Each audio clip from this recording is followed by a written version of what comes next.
दुनिया में बहुत कम ऐसे लोग होते हैं जिन्हें उनके मरने के बाद भी याद किया जाता है। उनमें से एक मशहूर कलाकार लियोनार्डो दा विंची हैं। इटली की राजशाही के दौरान लियोनार्डो दा विंची एक बेहतरीन जाने माने कलाकार के नाम से जाने जाते थे। इन्हें आज तक उनके काम के लिए याद किया जाता है। उस पूरे दौर में उन जैसा बेहतरीन कलाकार पैदा नहीं हुआ। लियोनार्डो दा विंची की पैदाइश 15 अप्रैल 1452 में इटली के विंची नामी शहर में हुआ था। असल में लियोनार्डो विंची में विंची का लफ्ज़ उनका आखिरी नाम नहीं है बल्कि उनकी पैदाइश की जगह है। जैसा कि आप जानते हैं, लियोनार्डो विंची के नाम से लेकर उनके मरने तक सब एक बहुत बड़ी पहेली है। इसलिए आज हम उनकी सबसे मशहूर पेंटिंग मोना लिसा का सच आपके सामने रखेंगे। हेलो व्यूअर्स, आप देख रहे हैं टुडे विद हसी। मैं लेकर आया हूँ आपके लिए हैरत अंगेज मालूमात, दिलचस्प हक़ाइक़ और चटपटी कहानियाँ।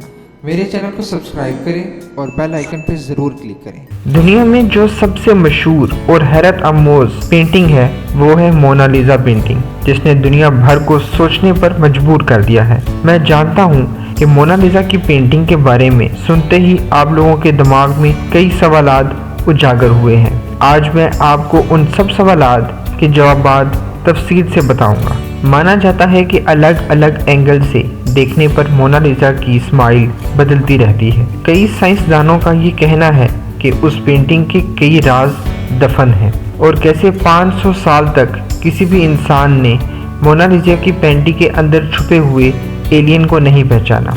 आज हम मोना लिसा की पेंटिंग के सभी राज खोलेंगे और इसकी गहराई को समझने की कोशिश करेंगे, वो भी सभी सबूतों के साथ। मोना लिसा की पेंटिंग को किसी कागज या कपड़े पर नहीं बनाया गया बल्कि उसे एक लकड़ी के टुकड़े पर बनाया गया है और वो लकड़ी आजकल के ज़माने में स्केट बोर्ड बनाने में काम आती है। इस पेंटिंग को 1503 से लेकर 1514 तक बनाया गया था, यानी 16 साल तक दा विंची इस पेंटिंग को बना रहे थे और जब तक ये पेंटिंग पूरी होती दा विंची इस दुनिया से कूच कर गए। असल में इस पेंटिंग का नाम मोना लिसा नहीं है, ये एक स्पेलिंग मिस्टेक है, जो कि असल में इस पेंटिंग का नाम है मोना लिसा। इटली में मोना लिसा का मतलब होता है माय लेडी। ये पेंटिंग एक फ्रेंच रूलर नेपोलियन बोनापार्ट को बहुत पसंद आई थी, इसलिए इन्होंने इस पेंटिंग को खरीद कर अपने रूम में टंगवा दिया।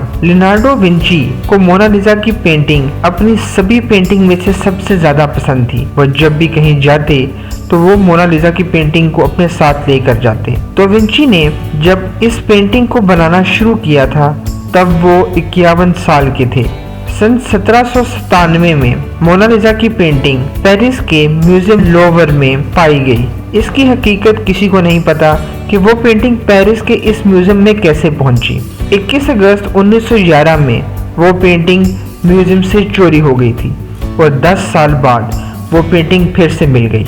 1951 में एक आदमी ने उस पर पत्थर फेंका, जिसकी वजह से मोना लिसा के उल्टे हाथ की कोनी पर उस पत्थर की वजह से निशान पड़ा हुआ है। मोना लिसा की पेंटिंग के लिए लोवरी म्यूजियम ने एक खास तरह का कमरा बनवाया है, जिसका सिक्योरिटी सिस्टम ऐसा रखा गया है कि कोई भी इसमें से पेंटिंग को खराब ना करे।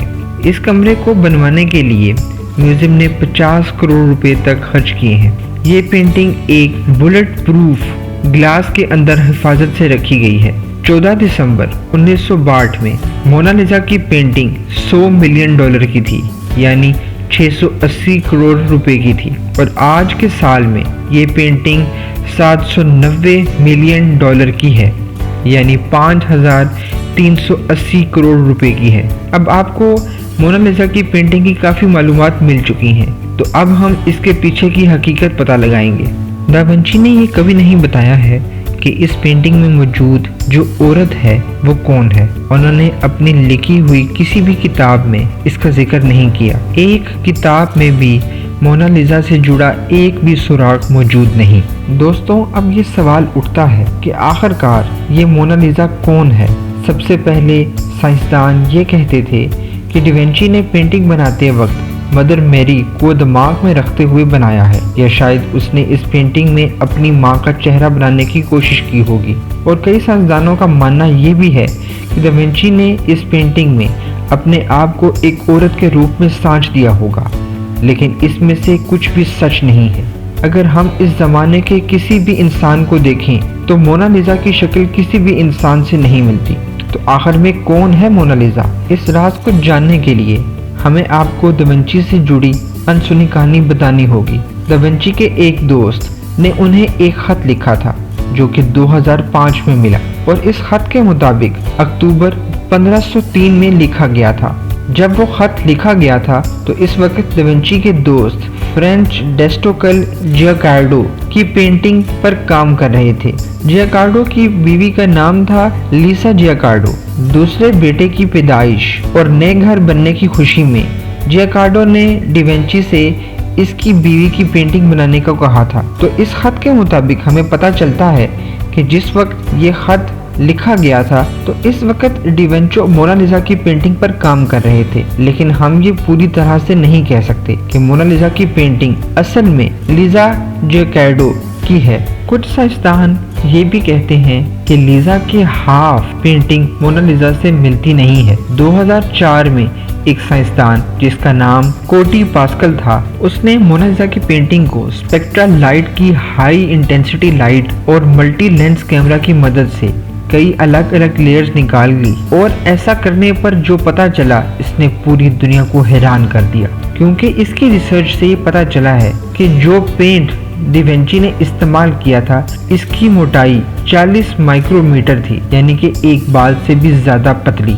उस पेंटिंग के 3 हिस्से हैं। मोनालिसा की पेंटिंग के अंदर किसी और की पेंटिंग छुपी है, पर हैरान करने की बड़ी बात यह है कि वो पेंटिंग लीसा केंडा की शक्ल से बहुत मिलती जुलती है। दा विंची ने लीसा की ही शक्ल पेंटिंग में बनाई थी, पर दा विंची को लीसा का चेहरा कुछ खास पसंद नहीं आया था, जिसकी वजह से दा विंची ने इस पेंटिंग को और मॉडिफाइड करते हुए मोनालिसा की तस्वीर इस पेंटिंग के ऊपर बना दी। जैसा कि मैंने आपको बताया था कि अलग अलग एंगल से इस तस्वीर को देखने से मोनालिसा की स्माइल बदलती रहती है। संडरलैंड यूनिवर्सिटी की रिसर्च के मुताबिक पता चला है कि दूर से देखने पर मोनालिसा की पेंटिंग स्माइल करते हुए लगती है, लेकिन जब हम इस पेंटिंग के होंठ देखते हैं तो वो दोनों कोनों से झुकी हुई लगती है, जिसकी वजह से वो उदास लगती है। दा विंची ने इस पेंटिंग को बनाने में एक टेक्निक का इस्तेमाल किया है जिसे सोफो मोटो कहते हैं। इसमें किसी आउटलाइन का इस्तेमाल नहीं होता, और अगर आउटलाइन होती है तो इसे कई रंगों से मिला दिया जाता है।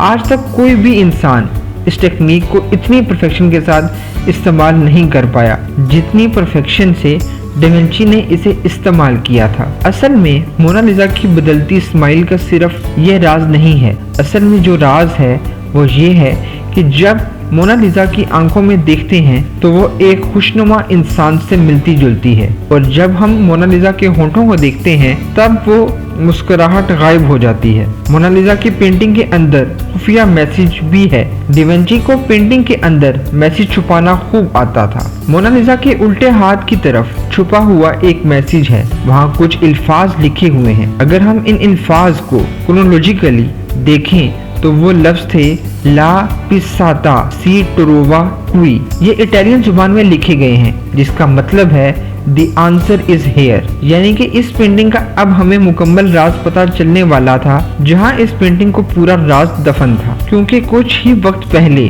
फेसबुक के पेज पैरानॉर्मल क्यूबिल ने दावा किया था कि मोनालिसा की पेंटिंग में एक एलियन छुपा हुआ है। अगर हम इस पेंटिंग को लेफ्ट से जोड़ें तो हमें एलियन का चेहरा क्लियर कट नजर आता है। नाजरीन, आज की ये वीडियो थी। अगर आपको ये वीडियो पसंद आई हो तो इसे सब्सक्राइब और लाइक करना मत भूलिएगा।